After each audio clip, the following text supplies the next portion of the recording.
ગુજરાતમાં જે પણ બાળક શાળાએ જાય છે એના ભવિષ્યને પડદા પાછળથી એક સંસ્થા આકાર આપી રહી છે. એનું નામ છે GCERT. પણ આ નામ પાછળ ખરેખર છે શું? તો ચાલો આજે આપણે ગુજરાતના એજ્યુકેશન સિસ્ટમના આ એન્જિનને બરાબર સમજીએ અને જાણીએ કે તે આખરે કામ કેવી રીતે કરે છે. આ જુઓ, આ ગાંધીનગરમાં આવેલી GCERTની મુખ્ય ઇમારત છે. હવે પહેલી નજરે તો કોઈ પણ સરકારી ઓફિસ જેવી જ લાગે, બરાબર ને? પણ હકીકતમાં અહીં જે નિર્ણયો લેવાય છે એ રાજ્યના ખૂણે-ખૂણામાં આવેલી શાળાઓ અને લાખો વિદ્યાર્થીઓને જીવન પર સીધી અસર કરે છે. તો ચાલો એકદમ મૂળભૂત પ્રશ્નથી જ શરૂઆત કરીએ. આખરે આ GCERT છે શું? GCERTનું પૂરું નામ છે ગુજરાત શૈક્ષણિક સંશોધન અને તાલીમ પરિષદ. જો સાવ સરળ શબ્દોમાં સમજવું હોય તો એમ સમજો કે આ રાજ્યની એજ્યુકેશનલ થિંક ટેન્ક છે. એનો બસ એક જ મકસદ છે, ગુજરાતમાં શાળાકીય શિક્ષણની ગુણવત્તાને સતત વધુને વધુ સારી બનાવવી. સારું, નામ તો જાણી લીધું, પણ કોઈપણ સંસ્થાની સાચી ઓળખ તો એના મિશનથી જ થાય, ખરું ને? તો GCERTના કામ પાછળનો મુખ્ય હેતુ શું છે? એ કોના માટે કામ કરે છે? અને એનો જવાબ અહીં છે. આ શબ્દો પર ખાસ ધ્યાન આપવા જેવું છે: બાળકેન્દ્રી, પ્રવૃત્તિ આધારિત અને ભારમુક્ત. જુઓ, આ ખાલી ભારેખમ શબ્દો નથી. આની પાછળ શિક્ષણ માટેની એક આખી વિચારધારા છુપાયેલી છે.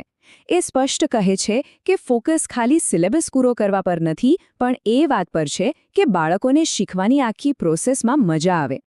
અને આ જે ચિત્ર છે ને, એ GCERTના મિશનને એકદમ બરાબર સમજાવે છે. એ માત્ર પાઠ્યપુસ્તકો બનાવતી સંસ્થા નથી, પણ એક એવું કેન્દ્રબિંદુ છે જે જ્ઞાનને રિસર્ચમાંથી સીધું ક્લાસરૂમ સુધી પહોંચાડે છે.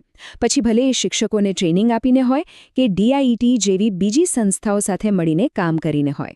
મિશન તો બહુ મોટું અને સરસ છે, પણ સવાલ એ થાય કે આ બધું હકીકતમાં થાય છે કેવી રીતે? GCERT આ મોટા લક્ષ્યોને પૂરા કરવા માટે રોજબરોજ કરે છે શું? એમ સમજો કે એમના કામની લિસ્ટ બહુ લાંબી છે. એ નવો અભ્યાસક્રમ બનાવે છે, શિક્ષકોને નવી ટીચિંગ મેથડ શીખવવા માટે ટ્રેનિંગ આપે છે, ભણવા માટેનું મટીરિયલ પબ્લિશ કરે છે અને એજ્યુકેશનમાં દુનિયાભરમાં શું નવું થઈ રહ્યું છે એના પર સતત સંશોધન પણ કરે છે. આ ઇન્ફોગ્રાફિકમાં જે સૌથી અગત્યની વાત છે ને, એ છે બદલાતા સમય સાથે અભ્યાસક્રમને અપગ્રેડ કરવો. આનો સીધો મતલબ એ છે કે GCERT એ સુનિશ્ચિત કરે છે કે ગુજરાતના વિદ્યાર્થીઓ જે કંઈ શીખી રહ્યા છે એ જૂનું કે આઉટડેટેડ ન હોય, પણ આજના જમાના માટે એકદમ ઉપયોગી હોય. અને આ બધું કામ ખાલી બંધ બારણાની મિટિંગોમાં નથી થતું. એક તરફ એક્સપર્ટ્સ સાથે મળીને પ્લાનિંગ થાય છે, તો બીજી બાજુ વિજ્ઞાન મેળા જેવા કાર્યક્રમો દ્વારા એનું પરિણામ સીધો વિદ્યાર્થીઓ સુધી પહોંચે છે, જ્યાં તેઓ પોતે જે શીખ્યા છે એને દુનિયા સામે રજૂ કરે છે. GCERT એકલી કામ નથી કરતી. તમે GCERTને આખા એજ્યુકેશન સિસ્ટમનો કેપ્ટન સમજી શકો છો, જે જિલ્લા લેવલ પર કામ કરતી ડાયટ્સ અને શિક્ષકોને ટ્રેનિંગ આપતી બીજી સંસ્થાઓને ગાઈડ કરે છે અને નક્કી કરે છે કે આખા રાજ્યમાં શિક્ષણની ગુણવત્તા એકસરખી જળવાઈ રહે. અત્યાર સુધી આપણે એ તો જોયું કે GCERT શું કરે છે, પણ હવે સવાલ એ છે કે આ બધું કામ કરે છે કોણ? ચાલો હવે સંસ્થાની અંદર એક નજર નાખીએ. જુઓ, આટલું મોટું મિશન પાર પાડવા માટે એક મજબૂત ટીમ તો જોઈએ જ. અને આ છે GCERTનું માળખું. સૌથી ઉપર છે નિયામક, જેમનું વિઝન આખી સંસ્થાને રસ્તો બતાવે છે. અને એમની નીચે એક્સપર્ટ્સની એક આખી ટીમ છે જે આ વિઝનને હકીકતમાં ફેરવે છે.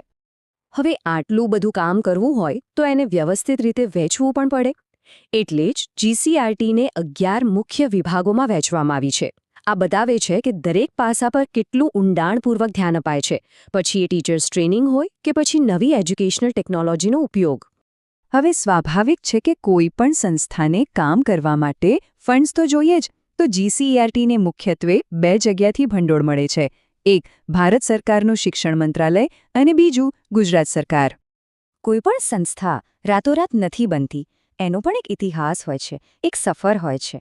તો ચાલો GCERT આજે જે સ્થાને છે ત્યાં સુધી કેવી રીતે પહોંચી એની સફર પર એક નજર નાખીએ.